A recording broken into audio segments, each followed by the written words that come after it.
shameless something about forgiveness. Forgiveness. There's such a giant misunderstanding, and I used to have an enormous misunderstanding about it at all of it. I used to think forgiveness was somehow pretending bad things didn't happen. Like if I forgave somebody, somehow I was letting them off the hook. And somehow they weren't going to get whatever they deserved, like whatever that was, whatever my story was about that. So that was one thing. Another thing I thought was because of things I had done that I was either ashamed of, felt bad about, wish I hadn't done, or that I believed I saw consequences in the world and I thought, wow, look what I did. I thought forgiveness, especially if I looked at myself, forgiveness of self was pretending that didn't happen. Like pretending, like excusing my bad behavior, that kind of thing. And I've learned that it's none of that. Forgiveness is not weakness. Forgiveness is not cowering. It is not powerlessness. It is not pretending. Forgiveness is an eyes wide open choice to unburden your soul and to be your divine best. Now, let me tell you what I mean, because I can already hear some howls of disagreement.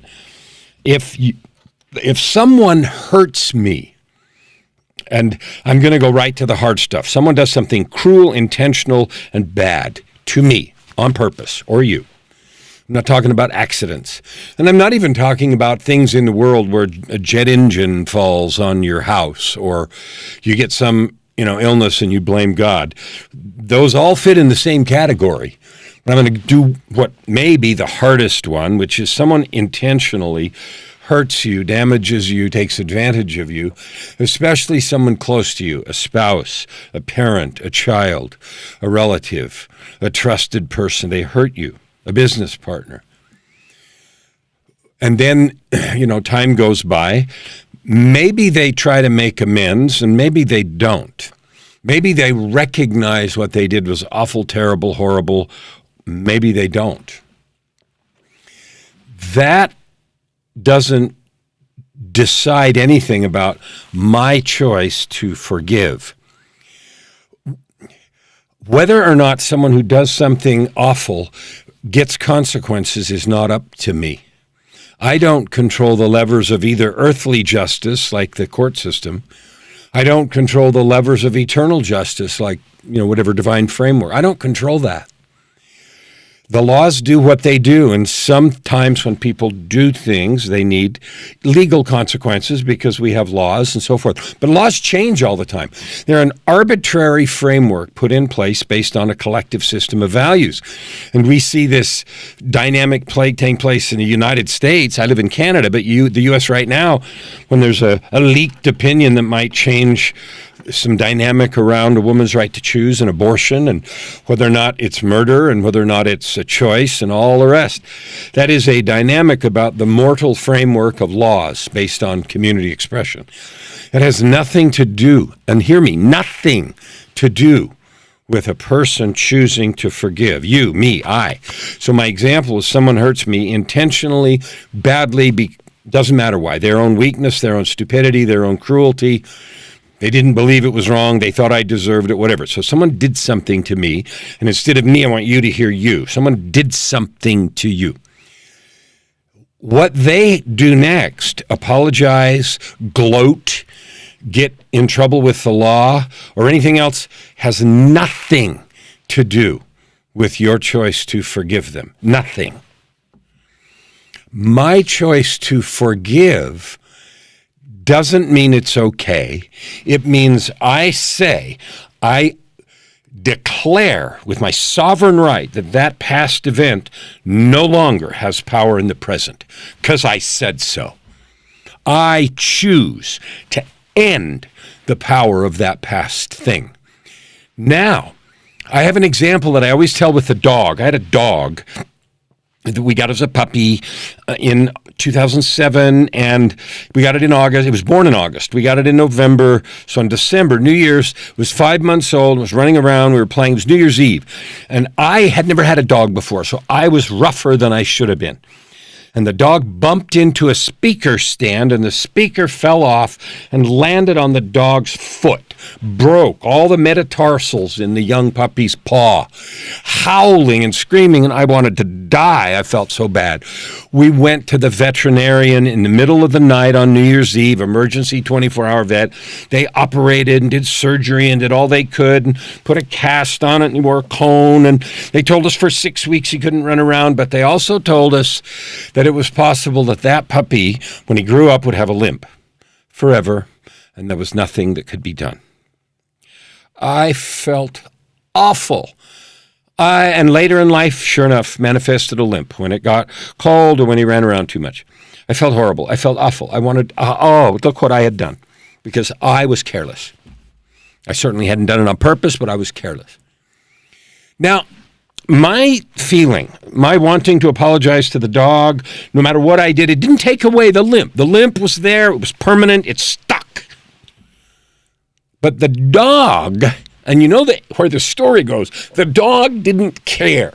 The dog chose to forgive. The dog loved like only dogs do, right? And when the dog had a limp, they had a limp, and it ran around and then limped, and all the rest, right? So you and I, we get to do that. I have a limp. Me, Kellan. Now, we're done with the dog story. I have a limp.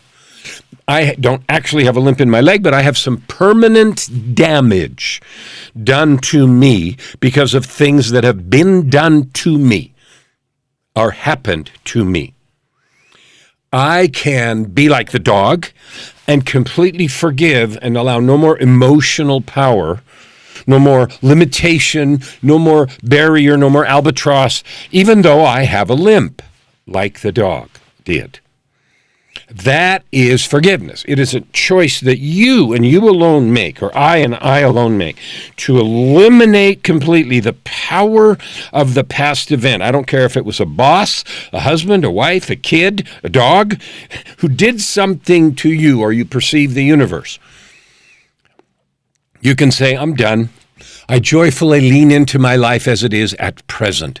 I will allow laws or God or whatever framework administer whatever justice is appropriate in whatever time frame. But what I do, because it's my sovereign right, is declare an end to the power of that event in my life. And I'm going to shine my light and love as bright as I can. So that's one side of the forgiveness coin. And I live on that side, as do most people. And the other side, now everybody has a different amount of stuff done to them in their life. And so big, little, doesn't matter. Same principle. Other side of the coin. Because I had stuff inflicted on me, I struggled with depression for decades. I had effects of all kinds. I didn't get help. I didn't talk to someone. I didn't get counseling. I didn't have sense enough to do that. So I wasn't a good partner. I had failed relationships and all that stuff.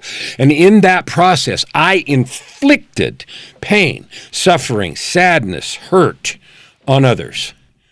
I didn't mean to. I didn't think, how can I hurt this person? I never sat around and thought that, ever. But my carelessness and callousness inflicted pain on other people. After I came to my senses and thought, holy crap, look what I have done, I felt awful. I felt awful about myself, negative. What can I do? How can I fix this? And in deep meditation, when I was awakened by the Spirit at 3 one morning and I was out for a long walk, I was weeping in frustration and sadness, trying to understand how I could ever fix. And I had one particular thing in mind, but it doesn't matter. It applied to all of them. And the voice of the Spirit came to me and said very clearly, you can't fix it, but I can. And in that moment, it came to me the universe-wide understanding that regardless of what I do to fix, make amends, whatever, and we all should do what we can do. There's no question about that. We don't walk around pretending we didn't do stuff. We do what we can. But regardless of that, most of the time we can't actually fix whatever it is that we did, especially things that hurt emotion and sadness and trust and pain and life and heart and all that good stuff. We can't fix those. Whoever's been hurt, they have to do their own work. I can't reach in and fix it, and neither can you. But what happened when I was still carrying that guilt and shame and sadness and weeping and yearning and remorse, way past when I'd already done what I could do, the only thing it was doing was blocking my ability to be loving and to bring light and to live in service, because there was always a dark cloud I was carrying around. So this is the crux of forgiveness. Forgiveness, whether you were injured or whether you did the injuring, it is an energetic choice, a choice in your heart to know, to do what you can do what makes sense, and then let it go with a full heart, in grand style, with open arms, with full purpose of heart. Why? Because it is necessary. It is your right, and it is necessary for you to do what you need to do the rest of your life. Like the rest of your beingness in this world shouldn't be clouded, limited, damaged, forever ruined. You have to let it go. I had to let both sides go. The permanent damage to me, even though I have limps, and the shame and guilt that I experienced so badly that it drove me to suicide attempts. To let it go, so that, not just to relax and unburden my soul, not for me, but because as long as I carry those rocks, I can't be of service to others. I can't fill my divine potential, and neither can you. So this is a passionate noise I'm making this morning to invite you to forgive. Forgive everyone, everything around you. I don't care what they did, and I don't care if they apologize, and I don't care if they even care. You owe it to me and the rest of the world who need your light to forgive. If you've done things and your heart is aching because you can't fix them, you're right, you can't. So you have a choice. Keep aching and keep your light dim, or let it go, do what you can, and then shine your light all the brighter. That's what I finally learned, and that realization and understanding is why I wrote the book, Forgiveness. Right? A journey of courage to a place of freedom and power. That book's done. It'll be out, I think, in just a few days on Amazon. But this isn't a book advertisement. This is telling you the genesis for writing that book. I invite you to love yourself. I invite you to trust in the Creator. I invite you to be every single thing you can be. Even when you can't fix things you did that were wrong, there is a limit, an end to the value of guilt and shame, and there's a limit to wanting someone else to suffer the consequences of whatever. Like, stop already.